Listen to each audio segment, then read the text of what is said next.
है। मैं आपके साथ फरहान नाज़।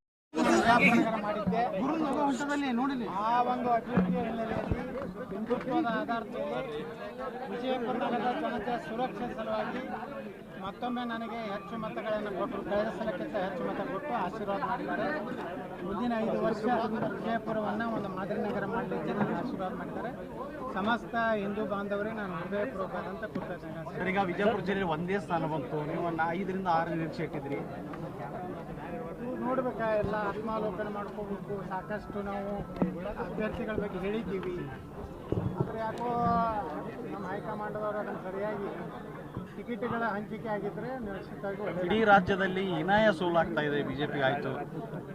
ನೋಡಿ, ಕಳೆದ 3 ವರ್ಷದಲ್ಲಿ ಜನರಲ್ಲಿ ಒಂದು ಅಪಪ್ರಚಾರ ಹೆಚ್ಚು ಇದು ಆಗಿದ್ದರಿಂದ ಏನೇ ಆಗಿದ್ರೂ ಸಹ ಇವತ್ತು ರಾಜ್ಯದ ಜನರ ಏನು ತೀರ್ಪು ಕೊಟ್ಟಾಗ ಅದು ತಲೆಬಾಗ್ತೀವಿ.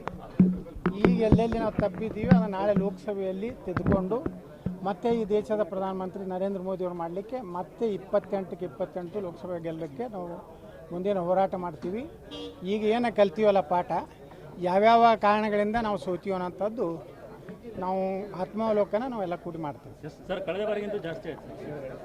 ಕಳೆದ ಬಾರಿಗಿಂತ ನೀವೆಲ್ಲ ಬಿಗ್ ಶಾಕ್ ಎತ್ನಾಳ್ ಬೀಳ್ತಾನ ಅಂತ ಹೇಳ್ಕೊತ ಕೂತಿದ್ರಿ 2 ದಿವಸ. ನನಗೆ ವಿಶ್ವಾಸ ಇತ್ತು. ನೋಡ್ರಿ, 15 ದಿವಸ ನಾನು ಪ್ರವಾಸ ಇಡೀ ರಾಜ್ಯದಾಗ ಮಾಡೀನಿ. ನನ್ನ ಕ್ಷೇತ್ರದಲ್ಲಿ 2-3 ದಿವಸ ಅಡ್ಡೆ ಮಾಡೀನಿ.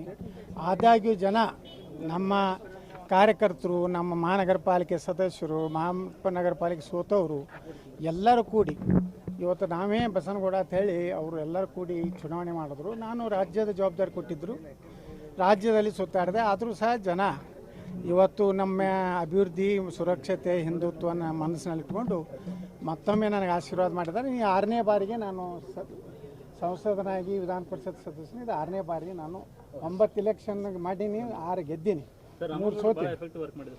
ಎಲ್ಲರೂ ನಮ್ಮ ಕಾರ್ಯಕರ್ತರು ಹೆಚ್ಚು ಮಾಡ್ಯಾರ, ಕಾರ್ಪೊರೇಟ್ರುಗಳು ಹೆಚ್ಚು ಮಾಡ್ಯಾರ.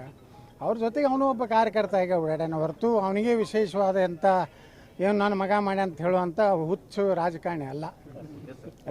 ಎಲ್ಲ ನನ್ನ ಗೆಲುವು ನನ್ನ ಕಾರ್ಯಕರ್ತರಿಗೆ, ನನ್ನ ಮಹಾನಗರ ಪಾಲಿಕೆ ಸದಸ್ಯರಿಗೆ, ನಮ್ಮ ಬಿಜಾಪುರದ ಹಿಂದೂ ಜನತೆಗೆ ಸಲ್ತದೆ.